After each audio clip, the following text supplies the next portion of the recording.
Dito na tayo mga kaibigan sa De Alamo. So ito yung kampo ng mga sundalo dito nung kapanahunan. Oh, tingnan mo yung kampo nila mga kaibigan. Oh, ganito lang po. Mayroon po sila ditong mga tent, no? Ganito, oh, may tent, may mga upuan. May mga kaldero sila doon.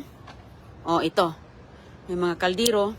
So very historical talaga ito dito sa San Antonio, Texas, no?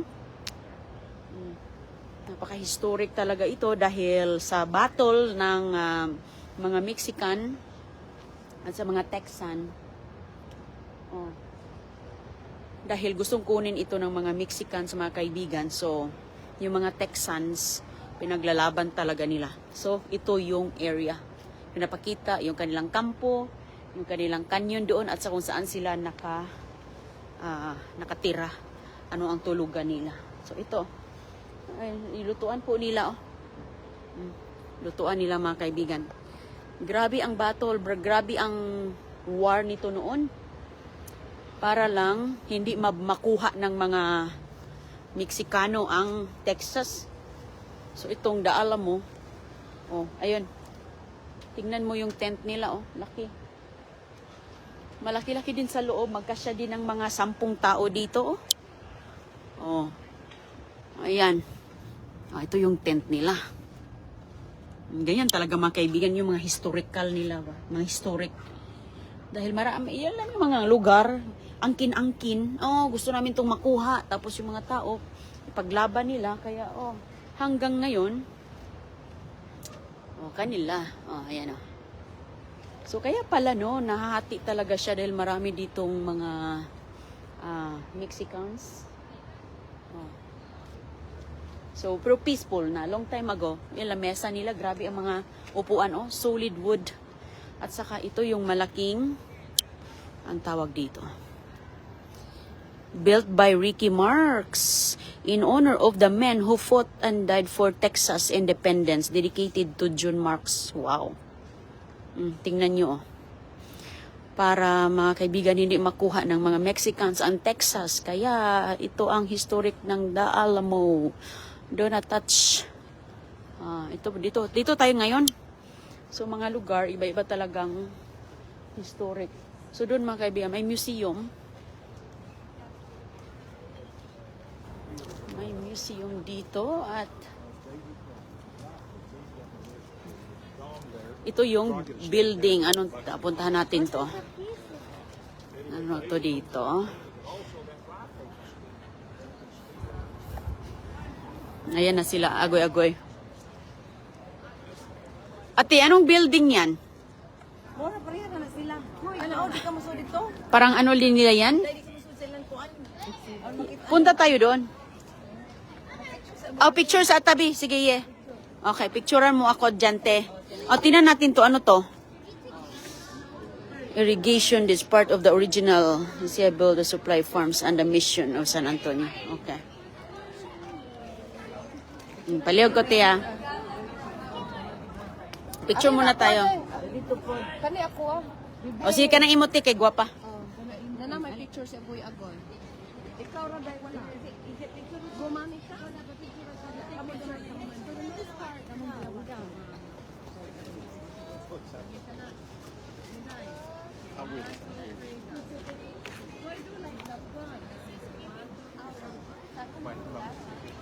Thank you.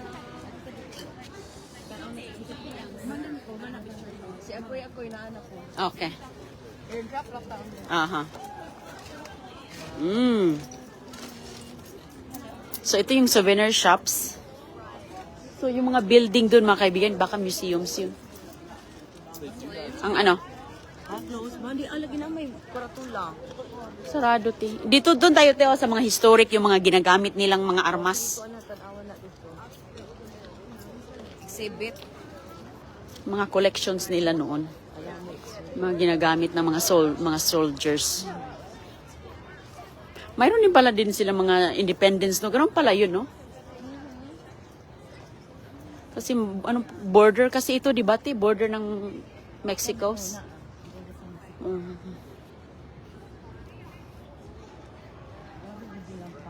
Grabe ang kanilang battle nito. Grabe mo ang isura sa tubangan. Unta ako Ah, makita. okay, yeah. Ambot mo Kaso lang, meron silang ano eh. Mao man siya ang makita yuta niya ni Nino. Murag mauna siya. Dili na siya mao. No, hindi yan. Baka doon sa, doon siguro sa likod. Dapat mauna siya ang alam mo. Mm. Pero ito na ang area. Ito na yung lugar. Di mo siguro pwede diri mo. Amay pwede ta diri magkamera. Pwede na. Ito public man ito. Ha? Pamungso di na ko. The Alamo Experience. Guided tour na. Ah, guided tour. Okay. Napoy tag 20 self-guided. Napoy alam exhibit 14. Alamo exhibit. Audio tour 10. Surround the Alamo Great Experience. Alamo Church free. Is that at the Alamo Church? Yes. Oh, let's go to the church. Di, mo na na si atong giatuan. Can we go inside the Alamo Church? Yes, I just have to print out a free ticket. Just help us keep an accurate head count. Okay. Okay. Okay. We can do that. The Alamo Church. So let's ask what we can see inside. Tanan, guided tour na siya. Tanan na Ah. makita. Apil na sana dito. Di ko mo apil anak. Uma naman ko. Tapunta tayo sa church. Oh, I like to visit church. Oh, the ticket. Okay. Parang kasuta. Oh. Kaya mas una makasuta. Yeah. Punta tayo sa simbahan. Importante yan sa simbahan. Exhibit lang man na siya mostly. They're on the side of the building. Take that pathway by that window and around the corner. So makikita sa loob mga kaibigan is more on mga gamit nila noong kapanahunan. Oh, andun yung mga kutsara, mga plato. Yun ang mga nasa loob makikita. More on exhibit lang siya. Mga ginagamit nilang panghukay sa lupa, bangkaw, oh, you know. Mayroong pang survival. Mga ganun lang po ang sa loob. Picture.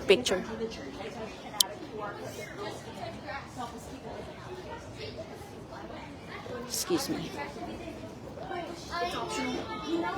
So we have to do the QR code for You the... can purchase a ticket if you want to, but it's not required. If you want to come inside, you do need to have a ticket. We don't go inside here. And then for the total, it's free with a ticket. No purchase required.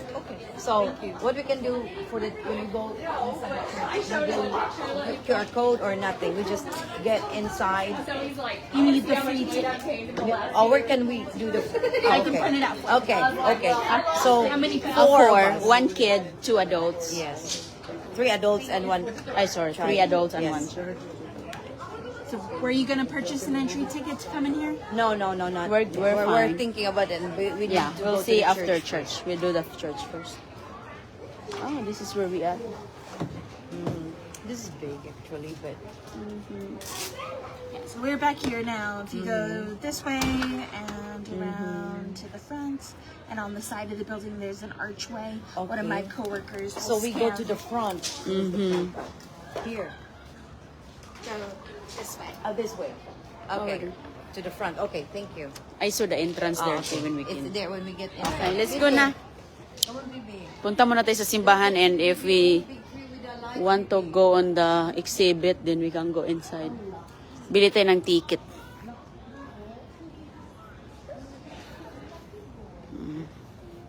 Yung pala yung simbahan nila. Kasi dito mga kaibigan, ang San Antonio is Catholic. Named after Saint Anthony. That's why they call it San Antonio, Texas. Dahil mga tao dito, puro mga Katoliko sa kapanahunan pa. So ngayon, I don't know, siguro halo-halo na kasi we're in the modern world na. Kaya kung makita nyo dito, mayroon pong mga iba-ibang saint statue.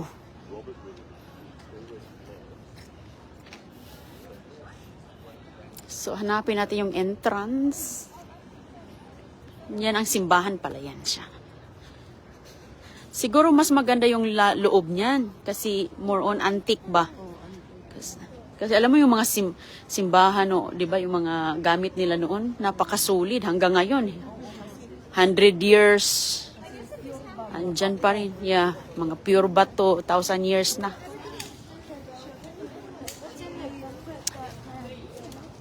Sa likod-likod siguro ang entrance. Pwede man tayo dito magbasa, oh. Later. Oh, kasi dyan mostly mga summarize na yan, eh. Kasi yung iba mga kaibigan, hindi naman talaga kailangan pupunta ka dito. I mean, papasok doon.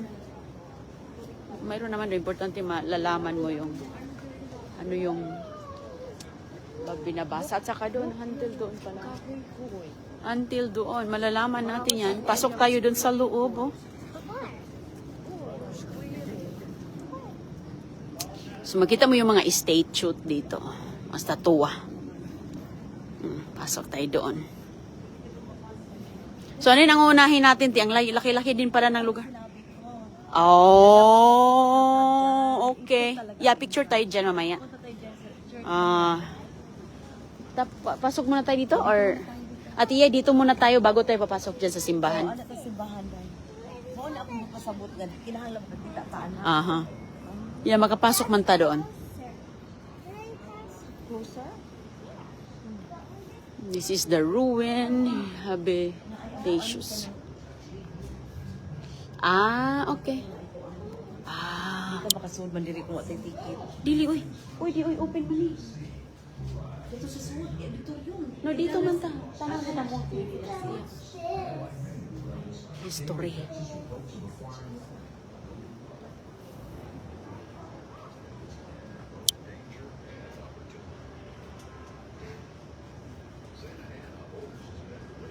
Ilang years na yung puno na yan. Okay, so, to. Canon history. Spanish soldiers saved this 18th century cannon ship from shipwreck in Tagorda Bay of the Texas coast in 1817. It was brought to San Antonio where it was later captured by Texian forces during the siege and battle of Bixar, 1835. The following year, the Texians used the cannon at the Battle of the Alamo. Yung mga cannon. Oh. Paano ginawa yung cannon, mga kaibigan? Kasi alam mo nun, yung mga cannon doon, grabe ang coating. Parang mga sobrang solid. Excuse me.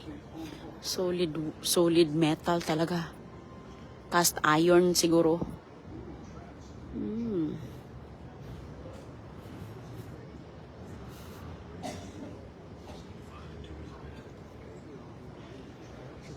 Past lives of Long Barak.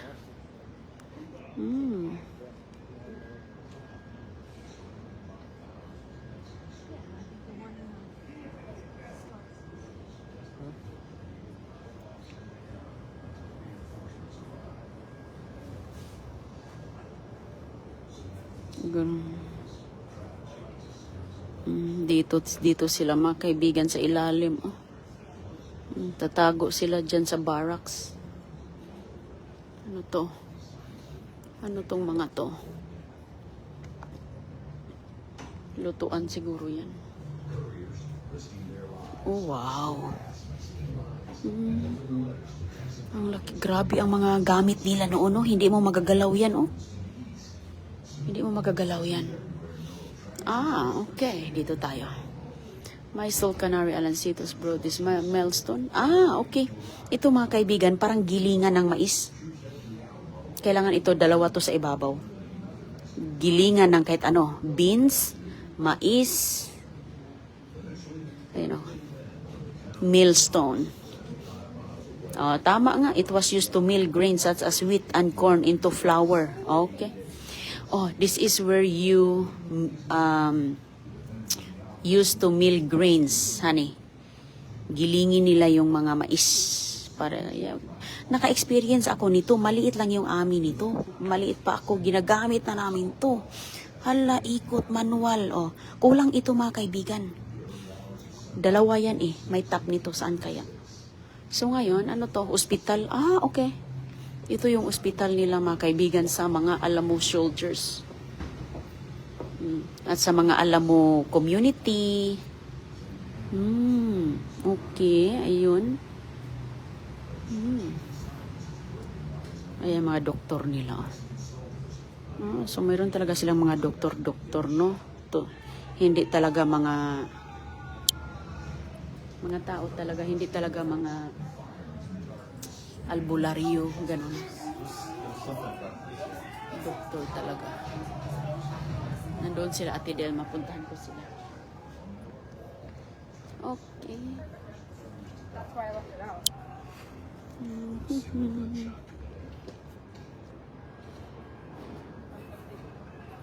Ang dami din tao dito. Ganito mga bahay noon. Unta, Ate Iyay. Unsa man Ate Iyay? Ako be. Ako ra ko ni dala. Unsa man yung gusto? Ayaw niya? Ah, sige ayaw na kay Mhm. Grabe talaga ang battle nila sa unang panahon. Ako lang kay ipasuot mo. Ipasuot sa iya kay dinala kaya niya yan. Dora the Explorer. May ice cream. I don't know. Siguro yan yung mga ano nila noon, te. Lalagyan ng mga gulay. Okay. The Alamo, open daily, 9 a.m. to 5 p.m., 5:30. Simbahan. Punta tayo doon, te. Kasi may mga babasahin.